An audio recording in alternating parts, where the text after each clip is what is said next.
এখন ভিউ ব্যবসা শুরু করেছে।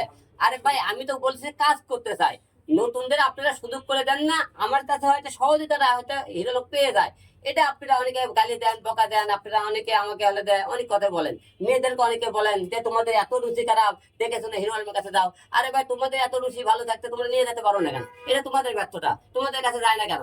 কারণ তোমরা একটা ফেসবুকে একটা মনে করেন মিউজিক ভিডিও বলেন, শর্ট ফিল্ম বলেন, ভাইরাল হলে তোমাদের ভাবের কাছে কেউ যাইতে পারে না। তা তোমাদের কাছে মেয়ে নতুন নতুন মেয়ে কি হিসেবে দেবে? তোমরা মেয়েকে ব্যবহার করতে চাও, কিন্তু তোমরা কাজ না দিয়ে আগামীর কথা বলো। কিন্তু আমাকে একটা মেয়েকে আপনি প্রমাণ দেখেন তো আজ পর্যন্ত, যে কোন মেয়ে হিরো আলমের কোটে পড়ছে। আমি যদি খারাপ হইতাম যে কোন মেয়ে আজ পর্যন্ত আমার কাছে আসতো না। এত মেয়ে কেন আছে? হিরো আলম কাজ করতে চাইলে কাজ করে, কারণ আমি ভাই নিজে ডিরেক্টর প্রডিউসার, আমার নিজস্ব ক্যামেরা প্যান্ডেল আছে, স্টুডিও আছে, তারপরে শুটিং হাউস আছে, সবকিছু মিলে আমি কেন মেয়ের আমার কাছে আসবে না? আর আমি কেন কোন মেয়ের হাত ধরলে আমি কাজ করতে পারবো না বলেন? অবশ্যই কোন মেয়ের হাত ধরলে আমি তাকে কাজ করাতে পারবো, কারণ আপনারা এটা অনেকে হিংসা করেন, অনেকে জ্বলে। এই জ্বলাতে আমরা কিছু যায় আছে না।